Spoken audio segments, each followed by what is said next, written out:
Selamat pagi, mahasiswa. Kita bertemu pada materi kita yang keempat, yaitu tentang lembaga-lembaga negara berdasarkan Undang-Undang Dasar Negara Republik Indonesia tahun 1945. Rekan-rekan mahasiswa, ya, kalau kita bicara tentang lembaga-lembaga negara, tentu kita melihat ada suatu historical perubahan eh, pada lembaga negara, ya, berkenaan dengan sebelum Undang-Undang Dasar Negara Republik Indonesia 1945 di amandemen, ya, dan pasca di amandemen, ya, ada perubahan-perubahan yang mendasar pada lembaga negara tersebut. Pertama kita akan bahas tentang lembaga-lembaga negara sebelum amandemen. Kita bisa lihat, eh, jadi sebelum di amandemen Undang-Undang Dasar 45, bahwa pada masa Orde Baru, Undang-Undang Dasar 45 ini adalah suatu undang-undang tertinggi yang tidak bisa dilakukan perubahan. Artinya apa yang sudah diatur di dalam Undang-Undang Dasar 45 tersebut merupakan suatu aturan yang bersifat sakral, karena menyangkut bagaimana sejarah negara, kemudian apabila perubahan maka itu terjadi permasalahan besar pada negara dan bangsa. Tapi berjalannya waktu, terjadi perubahan-perubahan di dalam eh, perjalanan negara kita ini, ya. Orde Baru kemudian lengser, ya, berubah, ya, karena adanya tuntutan-tuntutan dari uh, mahasiswa, tuntutan-tuntutan dari pemimpin-pemimpin bangsa yang bertentangan dengan Orde Baru, ya, maka terjadi perubahan-perubahan yang kita kenal dengan reformasi. Berkaitan dengan perubahan-perubahan tersebut, ya, perjalanannya Undang-Undang Dasar 45 tersebut terjadi perubahan yang cukup cukup besar pengaruhnya, terutama berkaitan dengan lembaga-lembaga negara, ya, karena itu menyangkut bagaimana tatanan sistem hukum di Indonesia berubah, ya, berkaitan dengan perubahan lembaga negara tersebut, ya. Ini berkaitan dengan bagaimana sistem penyelenggaraan dan pembagian kekuasaan negara yang saat ini dianut oleh negara kita, Indonesia. Rekan-rekan mahasiswa, ya. Jadi kalau kita melihat sebelum adanya perubahan Undang-Undang Dasar 1945, ya, itu MPR, ya, merupakan lembaga tertinggi pada saat itu, ya. Jadi MPR itu mempunyai suatu kekuasaan yang paling eh, besar, paling luas, karena dia merupakan eh, sepenuhnya wakil rakyat yang diberi tugas-tugas termasuk untuk mengangkat presiden dan wakil presiden, ya. Jadi MPR itu merupakan pendapat ya, pendapat atau wakil dari seluruh warga negara Indonesia, ya. Sehingga MPR itu merupakan suatu eh, lembaga yang mempunyai kekuasaan, yang mempunyai power yang kuat ya, di dalam melaksanakan tugas-tugasnya, meskipun di dalam praktiknya segala sesuatunya itu ya eh, pada masa itu tidak memenuhi apa yang diinginkan rakyat ya. Jadi undang-undangnya mengatur seperti itu, tapi di dalam prakteknya ya rakyat tidak menemukan adanya apa MPR itu bisa benar-benar mewakili rakyat secara baik, secara utuh, sehingga eh, apa yang berjalan di masa Orde Baru tersebut ya ditentang oleh mahasiswa, oleh rakyat, oleh pemimpin bangsa yang menentang pada saat itu, maka terjadilah reformasi. Kemudian kita bisa lihat lembaga lainnya, rekan-rekan mahasiswa, yaitu DPR. Ya, jadi DPR itu dipilih oleh rakyat melalui pemilu. Ya, jadi anggota DPR itu berasal dari partai-partai politik yang ada. Ya, kalau di masa itu partai politik tidak banyak ya. Jadi ada Golkar, ada P3, ada PDI. Ya, belum ada PDIP. Jadi itu saja waktu itu DPR ditambah dengan apa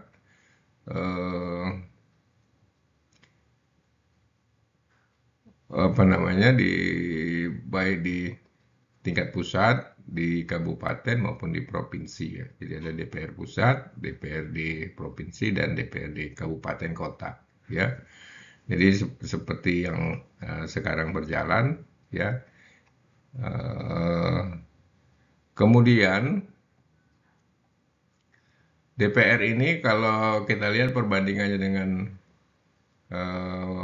Undang-Undang Dasar 45 setelah diamandemen ya memang tidak banyak perubahan yang um, mendasar ya, kecuali pada MPR ya, karena MPR memang setelah amandemen ya, MPR bukan lagi merupakan lembaga tertinggi negara sebagaimana sebelum adanya amandemen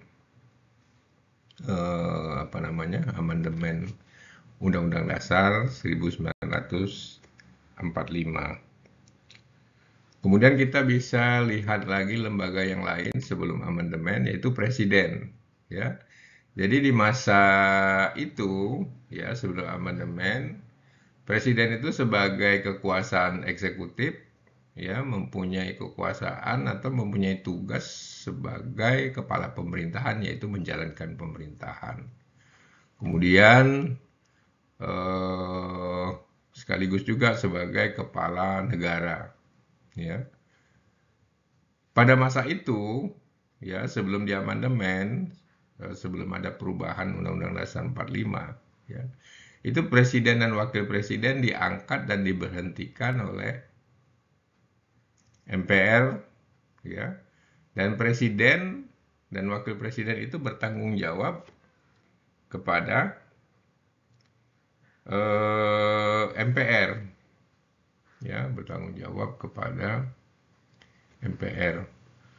Kemudian kita lihat lagi lembaga negara yang lain ya, Mahkamah Agung ya. Jadi kalau Mahkamah Agung ini lembaga negara ya, yang memegang kekuasaan kehakiman itu secara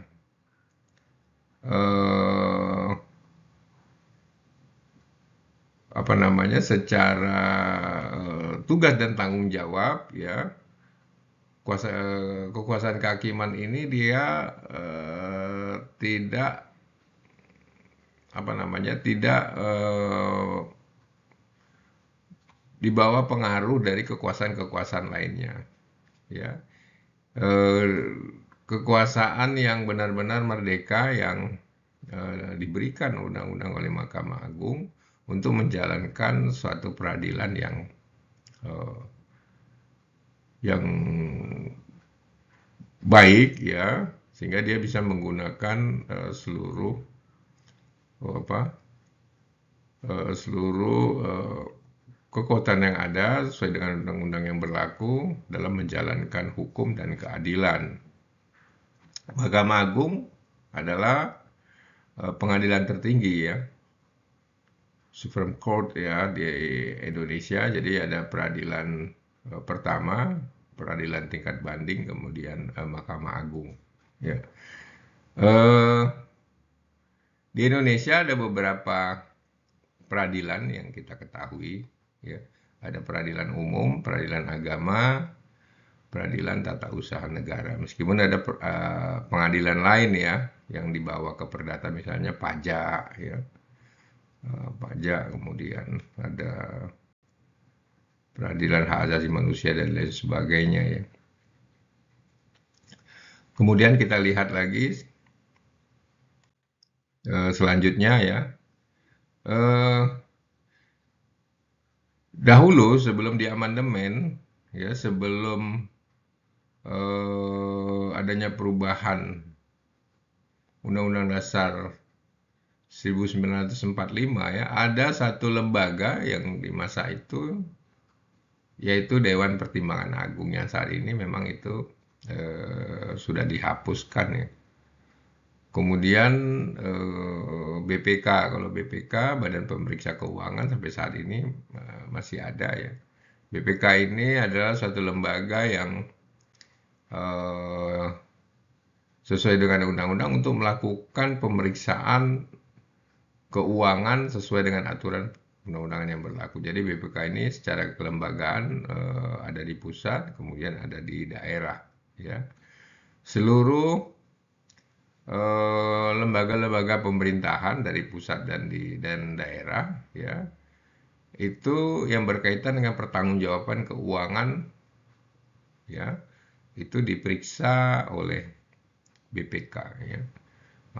Berdasarkan pemeriksaan itu, bila terjadi ada temuan-temuan, maka sering kita lihat menjadi satu kasus dan diseret ke KPK dan lain sebagainya.